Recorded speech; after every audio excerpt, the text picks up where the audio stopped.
In 2004, Opportunity detected the mineral jarosite. This forms only in the presence of acidic water, showing that water once existed on Mars. The Spirit rover found concentrated deposits of silica in 2007 that indicated wet conditions in the past. And in December 2011, the mineral gypsum, which also forms in the presence of water, was found on the surface by NASA's Mars rover Opportunity.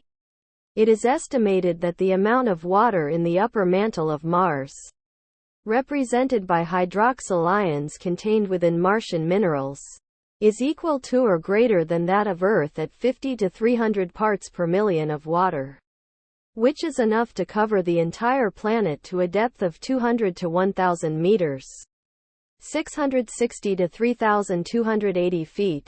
On the 18th of March 2013, NASA reported evidence from instruments on the Curiosity rover of mineral hydration, likely hydrated calcium sulfate, in several rock samples including the broken fragments of Tintina rock and Sudden Inlier rock, as well as in veins and nodules in other rocks like Knorr rock and Wernick rock.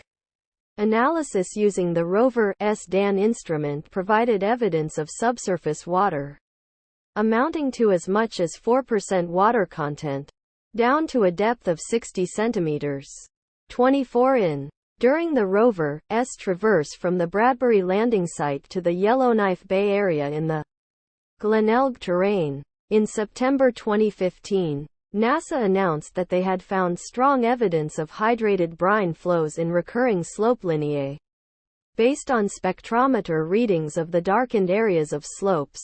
These streaks flow downhill in Martian summer, when the temperature is above -23 degrees Celsius, and freeze at lower temperatures.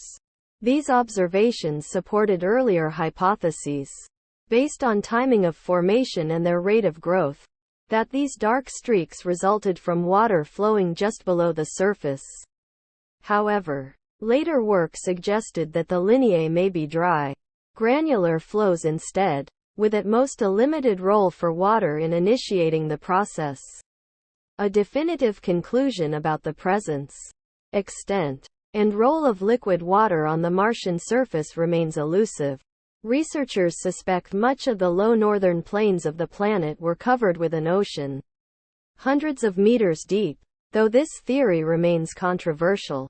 In March 2015, scientists stated that such an ocean might have been the size of Earth's Arctic Ocean.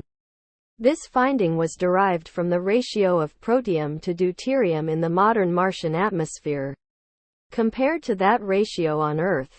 The amount of Martian deuterium is 8 times the amount that exists on Earth, suggesting that ancient Mars had significantly higher levels of water.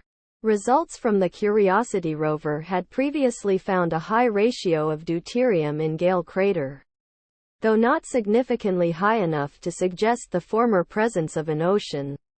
Other scientists caution that these results have not been confirmed, and point out that Martian climate models have not yet shown that the planet was warm enough in the past to support bodies of liquid water.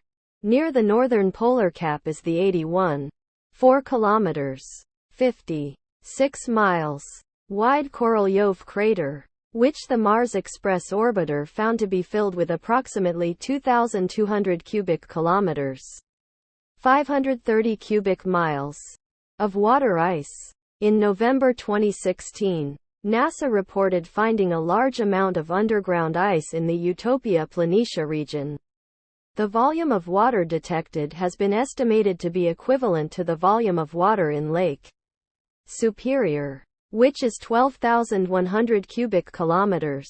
During observations from 2018 through 2021, the ExoMars Trace gas orbiter spotted indications of water, probably subsurface ice, in the Valles Marineris Canyon system.